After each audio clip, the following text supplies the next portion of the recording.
अस्सलाम वालेकुम मेरे प्यारे दोस्तों। कभी कभी ज़िंदगी के सफ़र में कुछ लम्हे ऐसे आते हैं जो गुज़र तो जाते हैं, लेकिन इनकी खुशबू हमेशा दिल में बसी रहती है। आज मैं आपको इसी तरह के चंद पहलू की सैर कराने वाला हूँ जो मेरे बचपन के ख़जाने में आज भी चमकते हैं। सर्दियों की शुरू होते ही आसमान का रंग बदलने लगता था। दूर कहीं बादलों की गर्ज, हल्की सी ठंड और दरवाज़ों के पट ज़ोर से बजने लगते। गांव में ये सब आते ही एक रवायत सी चल पड़ती, बस आज रात मौसम रंग दिखाएगा। हम सब बहन भाई एक ही कमरे में इकट्ठे बैठ जाते थे।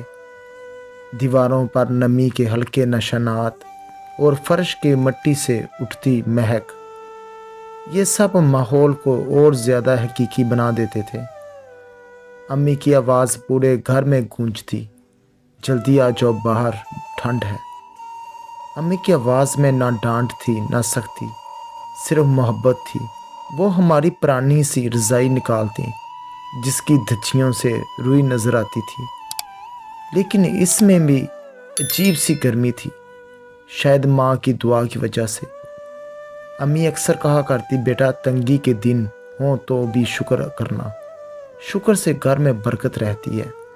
और वाकई इस ज़माने में दौलत कम थी लेकिन बरकत बहुत। जैसे ही बारिश की पहले बूंद छत पर पड़ती, एक सनसनी सी दौड़ जाती। वो टिप टिप टिप की आवाज़ें ऐसी थी जैसे कुदरत कोई लोरी गा रही हो। हम सब बहन भाई अपनी अपनी जगह लेट जाते और चुपके से छत को देखते रहते, जैसे वहाँ कोई फिल्म चल रही हो। अम्मी किचन से झांक कर कहती, बारिश रुकने वाली तो नहीं, बाल्टियाँ तैयार रखो। और वाकई कुछ ही देर बाद छत के एक कोने से पानी रिसने लगता। हम दौड़कर बर्तन रखते, फिर दूसरे कोने से, फिर तीसरे से। पूरा घर जैसे कोई मौसीकी के साज में बदल जाता। ऐसे मौसम में हमारी शरारतें भी बढ़ जाती। कोई रज़ाई के अंदर से पैर बाहर निकालकर दूसरे को छेड़ देता, कोई तकिया खींचकर भाग जाता, तो कोई छोटे भाई को डरा कर खुश होता। हम सब हंसते, शोर करते और फिर अम्मी की धीमे लहजे में डांट आती, बस करो पड़ोस भी है। लेकिन अम्मी के चेहरे की मुस्कुराहट सब बता देती थी कि उन्हें भी ये हंगामा अच्छा लगता है। एक कोने में हमारा पुराना रेडियो पड़ा, कभी इसकी बैटरी कम हो जाती, कभी आवाज़ भारी लगती, लेकिन इसके बगैर हमारा घर अधूरा था। अब्बा रेडियो के सामने बैठकर खबरें सुनते और हम सब चुपचाप उन्हें देखते जैसे वो भी किसी फिल्म के हीरो हों। फिर कोई गाना बजने लगता और हमारी शाम मुकम्मल हो जाती।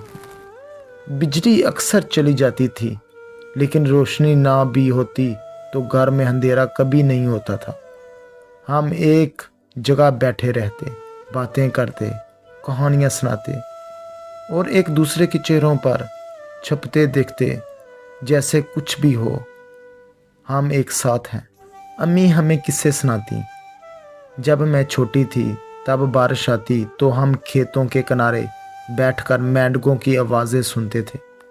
हम सब हैरान होते, हंसते और फिर अम्मी कहानी बदल देती। इन रातों में हमने अपने अपने ख्वाब भी बांटते।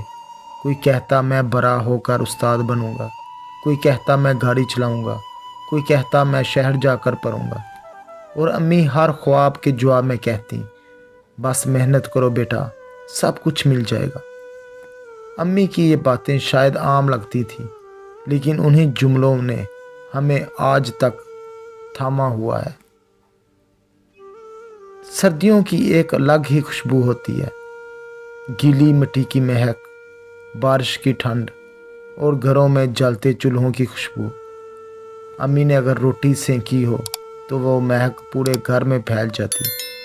हम सब लाइन बनाकर बैठ जाते और रोटी के साथ थोड़ा सा घी मिल जाता तो समझो पूरी दुनिया की नेमत मिल गई। सादगी का मज़ा क्या होता, आज के बच्चे शायद ना समझ पाएं।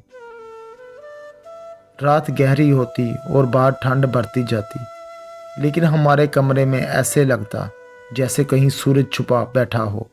हम सब एक साथ सो जाते। पस मंज़र में बारिश की आवाज़ और अम्मी की दुआएं हमारी नींद और मीठा बना देती। आज जब इन सब बातों को याद करता हूँ तो दिल में एक अजीब सी गर्मी महसूस होती है। हमारे पास इस वक्त कुछ ख़ास नहीं था, लेकिन एक दूसरे का साथ था और यही असल दौलत थी। वो ठंडी रातें, वो मुश्तरका रज़ाई, अम्मी की आवाज़, अब्बा का रेडियो और बहन भाइयों की शरारतें, ये सब आज भी मेरे दिल के सबसे खूबसूरत गोशे में महफूज हैं। शायद इसलिए कहा जाता है, बचपन की सर्दियाँ उम्र भर दिल को गर्म रखती हैं। अगर आपको ये वीडियो पसंद आई हो तो इसे लाइक, शेयर और सब्सक्राइब ज़रूर करें। कमेंट करके ज़रूर बताएं कि आपके बचपन की सबसे खूबसूरत याद कौन सी है। अल्लाह आपका हामी और नासर हो। मिलते हैं अगली वीडियो में, तब तक के लिए अल्लाह हाफिज़।